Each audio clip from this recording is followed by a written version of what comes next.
সকলেরই সংসদে যাওয়ার যাত্রাটা শুরু হয় আইন ভাঙা এবং মিথ্যা বলার মাধ্যমে। এই অসততা ও মিথ্যার রাজনীতি আমি করব না। চাঁদাবাজি, টেন্ডারবাজি প্রায় বাধ্যতামূলক হয়ে যায় এবং এইভাবেই রাজনীতি সাধারণ মানুষের কাছ থেকে ছিনতাই হয়ে চলে যায় মুষ্টিমেয় কিছু সিন্ডিকেটের হাতে।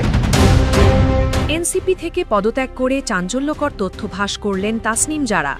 কী কারণে এনসিপি থেকে পদত্যাগ করলেন, সকল বিস্তারিত জানাবো।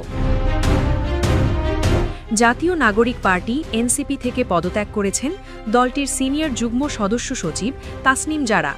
আজ শনিবার নিজের ভেরিফাইড ফেসবুক পেজে দেওয়া এক পোস্টে এ তথ্য জানান তিনি আরও বলেন, আমি কোনো দলের সঙ্গে থাকছি না। একই সঙ্গে ত্রয়োদশ জাতীয় সংসদ নির্বাচনে ঢাকা ৯ আসনে স্বতন্ত্র প্রার্থী হওয়ার ঘোষণা দিয়েছেন তিনি। পদত্যাগ করে এনসিপির দলীয় গ্রুপে তাসনিম জারা লিখেছেন, প্রিয় সহযোদ্ধাগণ, আমি দল থেকে পদত্যাগ করেছি। গত ১.৫ বছরে আপনাদের থেকে অনেক কিছু শিখেছি, সেজন্য আন্তরিক কৃতজ্ঞতা। আপনাদের জন্য শুভকামনা রইল। সংসদ নির্বাচন সামনে রেখে গত ১০ ডিসেম্বর ১২৫ আসনে প্রার্থী ঘোষণা করে এনসিপি। এর মধ্যে ঢাকা ৯ আসনের প্রার্থী হিসেবে তাসনিম জারার নাম ছিল। এখন একটাই প্রশ্ন, কী কারণে পদত্যাগ করলেন তিনি? সবুজবাগ, খিলগাঁও, মুগদা ও মান্ডা থানা নিয়ে ঢাকা ৯ আসন গঠিত। এই আসনের ভোটারদের উদ্দেশ্য করে তাসনিম জারা ফেসবুক পোস্টে লেখেন, প্রিয় খিলগাঁও, সবুজবাগ ও মুগদাবাসী, আমি আপনাদের ঘরের মেয়ে।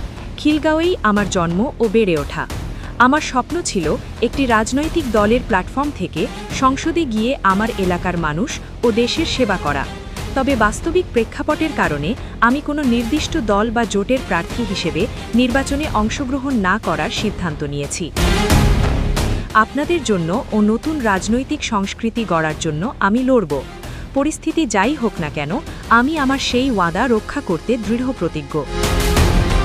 তাই এই নির্বাচনে স্বতন্ত্র প্রার্থী হিসেবে ঢাকা ৯ থেকে অংশগ্রহণ করব। একটা দলের প্রার্থী হলে সেই দলের স্থানীয় অফিস থাকে, সুসংগঠিত কর্মী বাহিনী থাকে। সরকার ও প্রশাসনের সাথে নিরাপত্তা বা অন্যান্য বিষয়ে আপত্তি ও শঙ্কা নিয়ে কথা বলার সুযোগ থাকে। তবে আমি যেহেতু কোনো দলের সঙ্গে থাকছি না, তাই আমার সেসব কিছুই থাকবে না। আমার একমাত্র ভরসা আপনারা।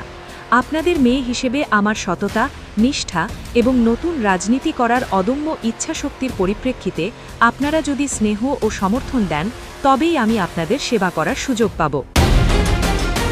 কিছুদিন আগে নির্বাচনী ফান্ড রেজিংয়ের সময় আপনারা অনেকে ডোনেট করেছেন। আমার এই পরিবর্তিত সিদ্ধান্তের কারণে স্বতন্ত্র হিসেবে লড়াই করা, যারা ডোনেট করা অর্থ ফেরত পেতে চান, তাদের প্রতি আমার শ্রদ্ধা। যারা ডোনেট করেছেন, চাইলে আপনারা ফেরত নিতে পারেন। নুসরাত জাহান, নিউজ 365, ঢাকা।